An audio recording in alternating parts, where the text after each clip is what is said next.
Alrighty there fellow mini painters and lovers of all things old hammer related, and welcome to the first video from Nostalgia Hammer Hobbies, where I'm going to be breathing new life into this second edition Predator. In this video I'm going to be doing some sculpting, I'm going to be doing some repair work, I'm going to be giving it a paint job that's worthy of any second edition 40k tabletop, and then finishing it off we're going to be giving it the classic second edition banners just to complete that look. So grab yourself a cuppa, let's go to the painting desk.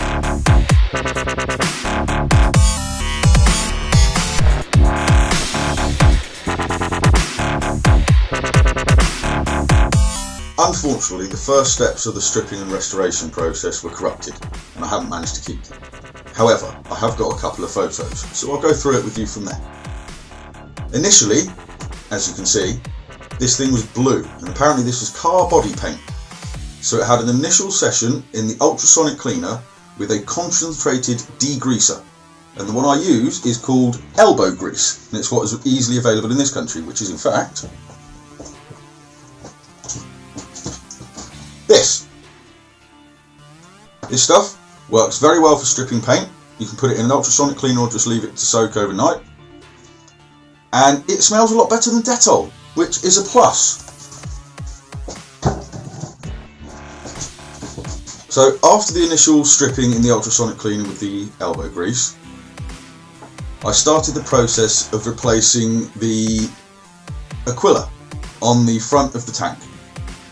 Now to do this, as you can see from the photo, what I did was I took some 1mm thick plastic card, cut a strip to put in between the two doors, sealed over that with some sprue goo, which, if anybody wants to know how to make that, look up Vince Venturella and look up sprue goo. He'll tell you the stuff is brilliant. I also use sprue goo to fill over the vision slits in the two doors as well. Then what I did was I took a needle file to it and filed it all down. I got it nice and flat. From this point we can actually pick up with the videos because the recording was all successful. So let's continue with the video. For sculpting the Aquila on the front of the Predator, I used some green stuff, also had some plastic from the front of a blister pack, 2 lengths of paperclip, which I used to keep the green stuff nice uniform thickness all the way across. I used some Vaseline to prevent the green stuff from sticking to the plastic, because green stuff is extremely tacky when mixed together.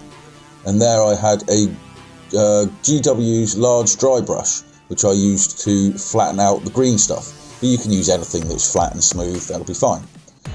Now, what I also have there, which you will notice, is a transfer sheet from the Imperial Guard tank transfers.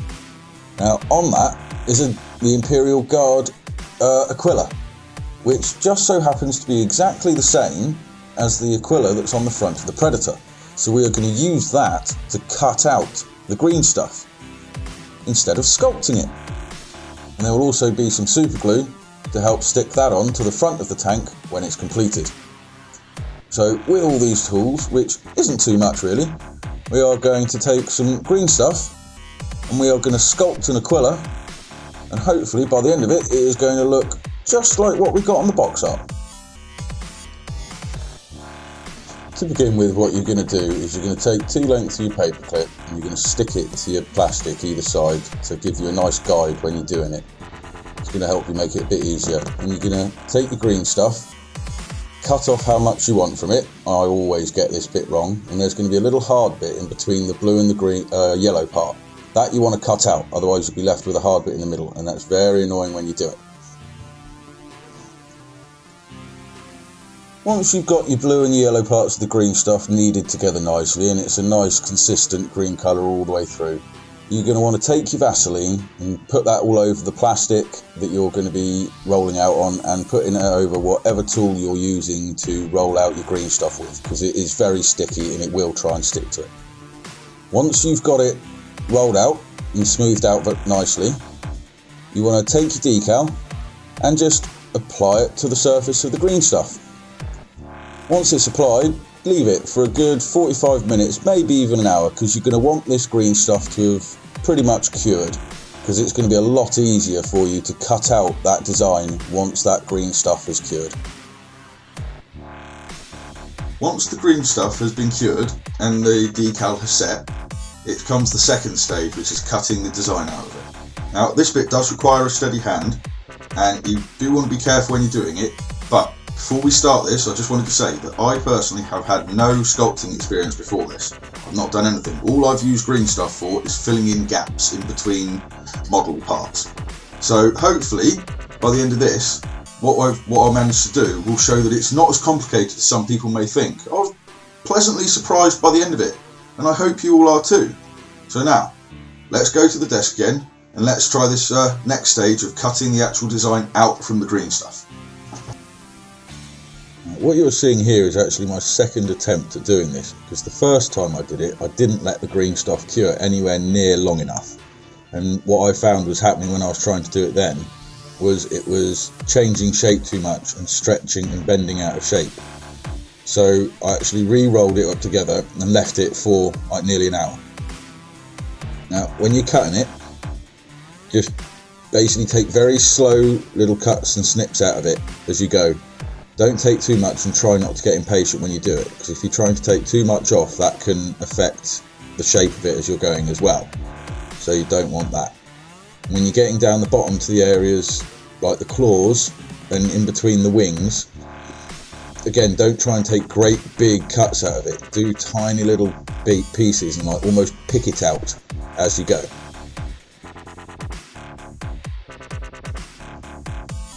Once it starts getting down a lot smaller, you want to grab yourself a little sculpting tool to help hold it still, because that just makes it a lot easier to hold it still without squishing it with fingerprints or anything else like that. You still do have to be quite gentle with it. It requires a bit of a delicate hand with this one, but it's still not too bad. It's a little bit fiddly, but I didn't find it too bad. Once you get down to the parts on going around the beak and the really small little parts, it's a good idea to get something very small and pointy. Now, I've used a cleaning tool for an airbrush, but you could use a needle or anything else like that. That'll just basically allow you to get right in there and pull those little bits out in between the beaks and the wings, and it'll also help you to do the eyes on the Aquila's heads. Now that I've got the Aquila cut out from the green stuff, I can get it stuck to the front of the Predator. As we go and do that, let me just remind everyone that this is my very first attempt at doing this, and it wasn't anywhere near as complicated and difficult as I feared it was going to be. So if anybody of you who are watching this has been tempted to give this a go yourself but has been a bit worried about it, don't hold yourself back. It's not as hard as you might think, and it's definitely worth the results. Now, when it came to attaching this thing to the front of the Predator, I used the central line between the two doors to help get it in the centre, as well as the two rivets on either side to try and get it as level as possible. Then I just super glued it into place. I'd adjust the feathers a little bit on either side to get them into the right place, and it is a little bit rough, but for a first attempt I'm very, very pleased with it. And if anybody who is watching this has got more experience with sculpting, please put down in the comments any suggestions you've got for me in the future. It would be much appreciated. Now that we've got the Aquila done on the front, our next step is to replace the handrails on the side of it. Anybody who has bought a second-hand Predator off eBay, or any vehicle for 2nd edition 40k, will know that these handrails are some of the first things to break, and repairing them can add an extra little touch to them that just completes them. So, let's go back to the desk and I'll show you how I did it. For doing this, you're going to want a handrail as a template. Now, I actually had to purchase one off eBay to get an intact one, but if you have one intact somewhere, so you've taken it off a vehicle that you already have, that would be much better, because that little thing there cost £25 off eBay, which gives you an idea of why it's probably a good idea to give this one a little go. To do this, what you're going to want is some super glue and some super glue activator. You're going to want a paper clip. I'm using a fairly thick one, about a 1mm thick paper clip here.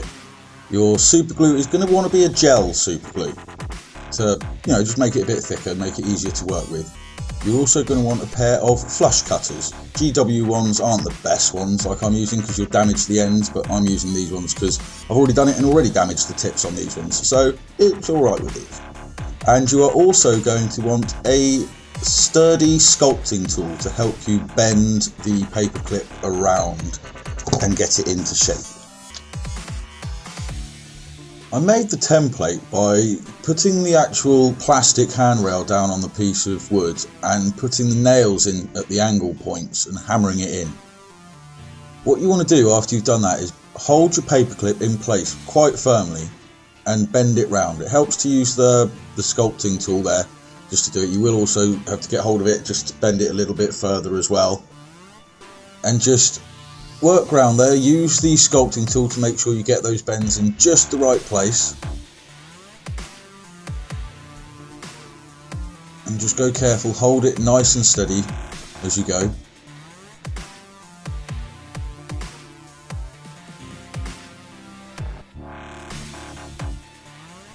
When it comes to making the supports for your handrails, what you're going to want to do is secure your handrail down onto your jig to begin with. Then the way I do it is I take a blob of super glue and I actually put it to the side, so that what I can do is pick up the smaller bits of paperclip that can be used as a supports and actually dip them in and poke them on there. So line up your template to what you're doing, dip the little end in it, and then poke them up and line them up like that. It's a little bit easier.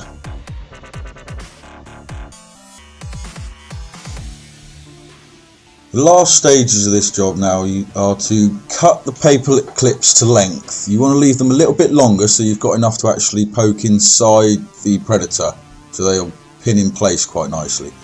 Then line it up with the points where you want it to touch, and I actually use a micron pen to mark the holes for this, which makes it a lot easier. Once you've marked the holes with the micron pen and you've lined it up, use a 1mm drill bit in a pin vise to drill the holes for it. Drill them in the right places, and then you just put it into the holes. You'll have 3 holes to drill, 1 at the back and 2 in the centre on the 2 supports that are there.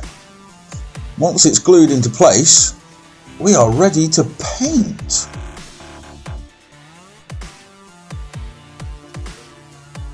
So before we get to doing the paint job on it, let's review what we've done quickly to restore it. We started off by stripping the paint off it and getting it back to bare plastic. Then we re-sculpted the Aquila on the front, and afterwards what we did was we put the handrails on there. Now that it's primed up and good to go, we can see what it looks like before we put the paint job on there. And I must say, I'm actually very pleased with it. So, now that we've got all the restoration work, let's get to putting this good old retro paint job on there and bringing it back to its true 2nd edition 40k glory. What I start with is a smooth all over coat of Mephiston Red, which I applied with an airbrush. You can use a rattle can or a paintbrush. If you're using a paintbrush, you want to do this over several thin coats to get a nice smooth coat of it. Over that, I do an all over coat of Evil Sun's Scarlet, which is going to be the main colour for the Blood Angels. Now again, I use an airbrush. If you don't have an airbrush, you can quite happily do this with a paintbrush, but again, you want to do it with several thin coats, at least 2 or 3, to get a nice smooth finish to it.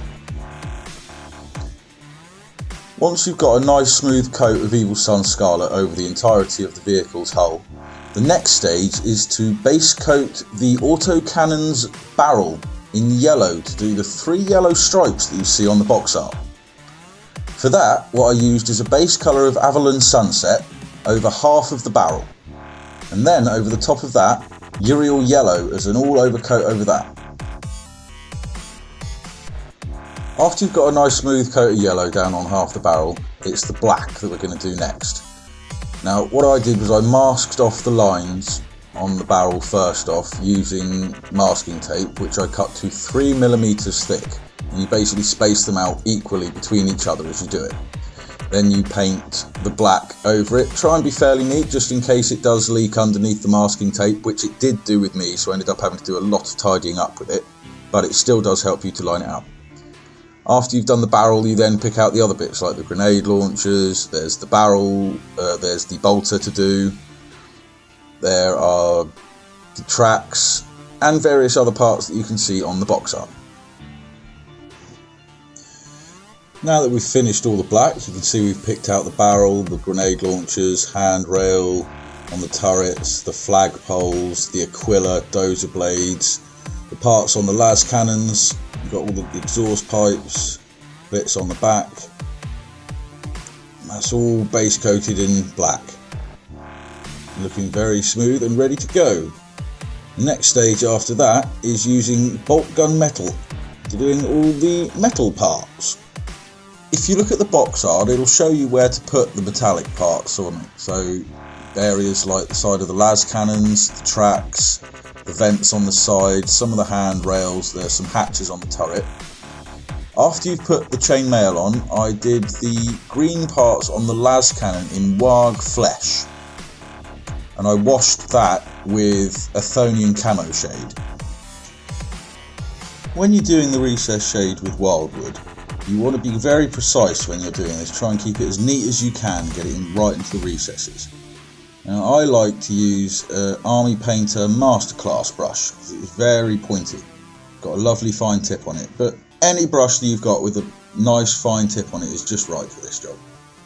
And as you're doing it, you just want to be as careful as you can to avoid having to do too much neatening up later on, and just get it right into the recesses of everything. So that's around all the vent panels, around everything on the exhaust pipes, around the crates on there, around anything that sticks out on the hull, like anything like that. Just put that wildwood into the recess around there carefully and neatly, and that's your recess shade done. After you've applied the washes and the recess shade onto the red, the final stages are edge highlights. First thing I'm going to do is the metals, and for that I'm going to use an overbrush technique with Ironbreaker. The next step in edge highlighting is the black, which I'm going to use Thunderhawk Blue for this one. So that's going to involve all the dozer blades on the front, the las cannons on the side, those vents at the top, and also the Aquila on the front. Now on this one I'm going to take extra special care when highlighting this, because I really want the detail to stand out on it.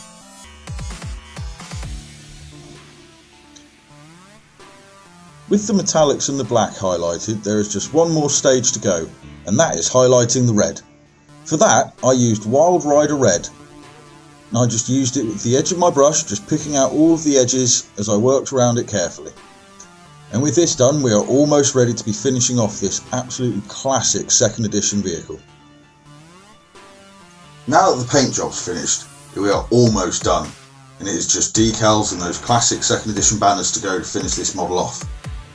Now, looking where we're at so far, I hope you agree, but I'm very pleased with where we're at so far. It's a nice smooth paint job and it's good to go for the tabletop. Now, let's go finish this thing off and let's get these decals and banners done, and then we're ready for the tabletop. For applying decals I use 2 chemicals, and that's Microset and Microsol. Microset is good for helping the decal to stick, and the Microsol is good for helping the decal conform to any surfaces, like on the turret for example, where it's slightly curved. One thing I would say to anyone using older decals from this era of the vehicle when it was actually made is you do have to be careful they haven't decayed, and they could crumble apart when you're trying to take them off the decal paper.